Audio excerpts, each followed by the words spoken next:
నిమిషాలు ఉంటుంది. ఎందుకంటే నాకు కథలు మాట్లాడడం అలవాట్లేదు, కాగితాలతో రావడం అలవాటు. ఉన్న ఫ్యాక్ట్స్ మరొక్కసారి మీ ముందు చెప్పడానికి మాత్రమే. నన్ను ప్రెసిడెంట్గా చేసేది నేను అడగలేదు. జయసుధ గారు మా అక్కగారు పోటీ చేసినప్పుడు నువ్వు ఉండాలి నాతో తోడుగా అన్నప్పుడు ఒక మరిగారు గురుగారు దాసరి గారు బ్లెస్సింగ్స్తో, పెద్దలందరూ బ్లెస్సింగ్స్తో దిగాం. ప్యానల్ అంతా గెలిచాం, కానీ కొన్ని పొలిటికల్ ఇష్యూస్ వల్ల ఆమె కొంతలో ఓడిపోయింది. మేమందరం చింతించాం, దుఃఖించాం. అక్కడి నుంచి మా చరిత్ర ప్రారంభమైపోయింది. వెల్ఫేర్ కమిటీగా చైర్మన్గా వచ్చాను, జాయింట్ సెక్రటరీగా పనిచేశాను, జనరల్ సెక్రటరీగా పనిచేశాను. నువ్వు జీవితంలో ప్రెసిడెంట్ కాలేవు అన్నప్పుడు ప్రజలు నిర్ణయిస్తారని ఒక మార్పు కోసం, ఒక విజన్తో, డివిజన్ ఉండకుండా ఉండాలని ప్రజాస్వామ్యబద్ధంగా హైయెస్ట్ మెజారిటీ 79 ఓట్స్, 76 or 79 ఓట్స్తో 400 పైన పోలైన ఓట్స్తో గెలిచినటువంటి కమిటీలో ఇది ఒక భాగం, ఒక మంచి ఉద్దేశంతో. తరువాత నరేష్ ఏంటని నేను చెప్పుకోకర్లేదు.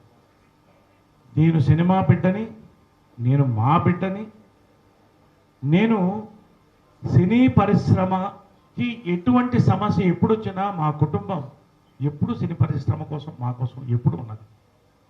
కాబట్టి నరేష్ కలుపుకుపోలేదు, నరేష్ చేయలేదు అనేది ఎంతవరకు నిజం అనేది ఒకసారి అందరూ ప్రశ్నించుకోవాలి. అక్కడితో ఇది ఆపుతున్నాను.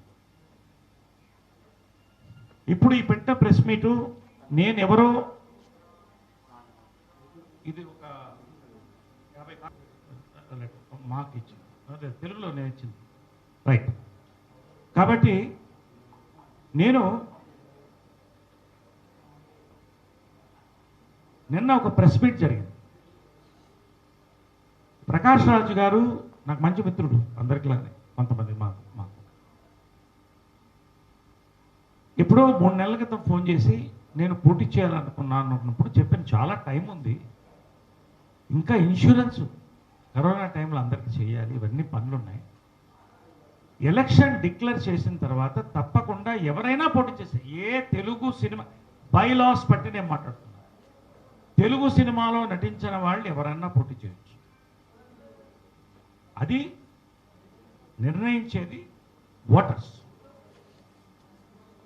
ఆయన చెప్పడం జరిగింది, తప్పకుండా ఎవరు వచ్చినా నేను స్వాగతిస్తామని చెప్పడం జరిగింది.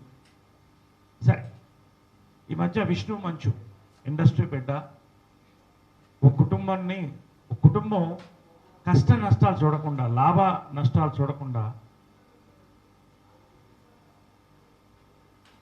సినిమాలు తీస్తూనే ఉన్నారు.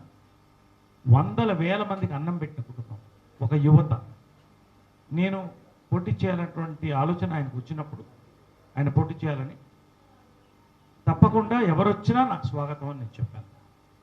ఒకటి, నేను లాస్ట్ టైం గెలిచిన మరుక్షణం ఒకటి చెప్పాను, 6 సంవత్సరాలు నా పయనం, దయచేసి 2 సంవత్సరాలు తీసుకోవద్దు. జాయింట్ సెక్రటరీగా, జనరల్ సెక్రటరీగా, వెల్ఫేర్ కమిటీ చైర్మన్గా,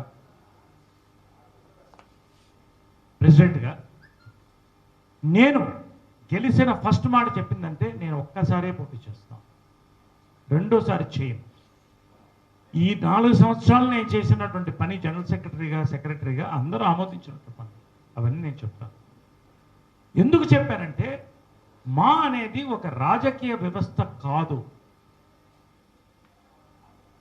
ఎంతోమంది పెద్దలు, కృష్ణ గారు, చిరంజీవి గారు, ఫౌండర్ ప్రెసిడెంట్ గారు, కృష్ణరాజు గారు, చిరంజీవి గారు, మోహన్ బాబు గారు, మురళీమోహన్ గారు, దాసరి నారాయణరావు గారు, ఇంకా ఎంతోమంది పెద్దలు మెట్టుగా ఇటుకగా హైదరాబాద్ వచ్చి సినిమా పరిశ్రమ సెటిల్ అయిన తర్వాత తెలుగు వాళ్ళకి, తెలుగు నటులకు గొడుగు ఉండాలి, అందరం కలిసి వాళ్ళకి సహకరించడానికి పెట్టినటువంటి సంస్థ ఇది. నేను బ్రీఫ్గా మీకు చెప్పేశాను, ఇప్పుడే చెప్తాను. కాబట్టి ఎవరు వచ్చినా మాకు సంతోషం. ఏంటండి, వీడియో నచ్చిందా? అయితే ఓ లైక్ వేసుకోండి, లేదంటే ఓ కామెంట్ చేయండి. ఎప్పటికప్పుడు మా వీడియోస్ చూడాలంటే సబ్స్క్రైబ్ చేసుకోండి.